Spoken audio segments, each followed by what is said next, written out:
Hello everyone, and welcome to the first true indie game showcase. Most indie game showcases nowadays highlight games that we've already heard of. So this video is meant to show off some newly released and upcoming indie games that you haven't heard of before, created by much smaller teams on a smaller budget. Also, this is in no particular order, so let's just do it in alphabetical. Ready, let's go. Alone is a 2D puzzle platformer where you control multiple characters while taking part in different team building exercises. I personally love the minimal art style of the game, and I think there could be endless level and puzzle possibilities here. Alone is still in early development, so it doesn't have a Steam page, but it's on Kickstarter, and you can follow the development on Twitter. Becloudead is a horror hack-and-slash platformer set in a post-apocalyptic zombie-infested world. The game features close combat with a unique time-based modular combat system. It looks super gory and dark, and I'll definitely be keeping my eyes on it. Bionic Tadpole is a run-and-gun, non-stop bullet hell platformer. The art style is crazy and the gameplay looks chaotic. The equipment you have in the game is a gun, jetpack, and shield. This game seems like it's really refined and looks like it has a lot of potential. Below the Stone is a hand-drawn pixel art roguelike about dwarves on the quest for the deepest depth. The game is procedurally generated with dozens of biomes, so there's a ton of replayability here.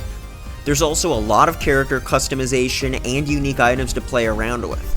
Definitely keep your eyes on this one. I'm not gonna lie and say I really understand the title of this game, but I'm just gonna call it Bowfill. I immediately fell in love with this game's aesthetic and art style, and I love games about restoring landscapes, and that's what this game is all about. It's a couch co-op game that can be played solo and promises unique gameplay abilities for each of the characters. City Block Builder looks like a great tycoon game with an astounding amount of customization and depth. You can build your own business empire in 1950s Los Angeles, which sounds really fantastic and unique.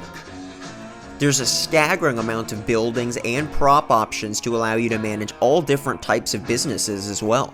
Disco Tomb is a fun old-school boomer shooter where you use magic spells and guns to fight your way through creepy, stylized environments. This game looks like it's super fast-paced and a whole lot of fun to play. If you're a fan of retro arena shooters, then this game is definitely for you.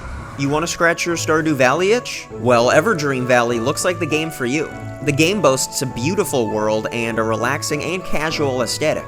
There seems to be a ton of different ways you can play with your animals and create and customize your farm. I'll definitely be checking on this game when it comes out. Alright, so this is my game, so I won't talk about it a lot, but just get it so it becomes #1 on Steam, okay? Thanks. Kaku, Ancient Seal is a fun and cute-looking upcoming RPG. You play as a boy exploring an open world full of enemies to kill and puzzles to solve. This game promises to be a little simpler and easier compared to similar games, which I think is a smart way to open up a usually complex genre to newcomers. Inspired by the art of Miyazaki, Lost Twins 2 is an incredibly cute puzzle platformer. I've been looking for a good couch co-op game since It Takes Two, and this definitely looks it. There looks like a ton of different variety and original ideas in the puzzles, which usually isn't in games like this. So I'll definitely be playing this game when it comes out. Moo Lander is a 2D action-adventure RPG where you scour the universe for milk? I know, but the game looks amazing, and it has a single-player story and multiplayer and couch co-op options. The game looks like it has a ton of different features, and I really gotta praise the developers for putting this much into it. It looks super cute and a lot of fun. Plus, who doesn't want to control a UFO? Mythcaller, the Nightmare Shaman, immediately sold me with its 2D, 3D hybrid art style. It looks like a classic platformer collectathon, which I'm all for. You can collect different monsters, level them up, and even fuse different monsters together to mix their powers. It seems like a lot of fun and super unique. Psycho Bathroom just looks crazy. It's a boss rush game with a lot of comedy and 12 different bosses to fight. And the interesting part about this game is when you beat all the bosses, they reappear with new movesets and stronger abilities. The game promises unlimited and increasingly difficult levels, which is always a good thing. If you're looking for a new VR game, Shock Troops looks like a super unique and polished VR experience. It's still in early development. From what I've seen and heard from the developer, this game promises to be amazing. This game looks like it'll definitely be worth the wait.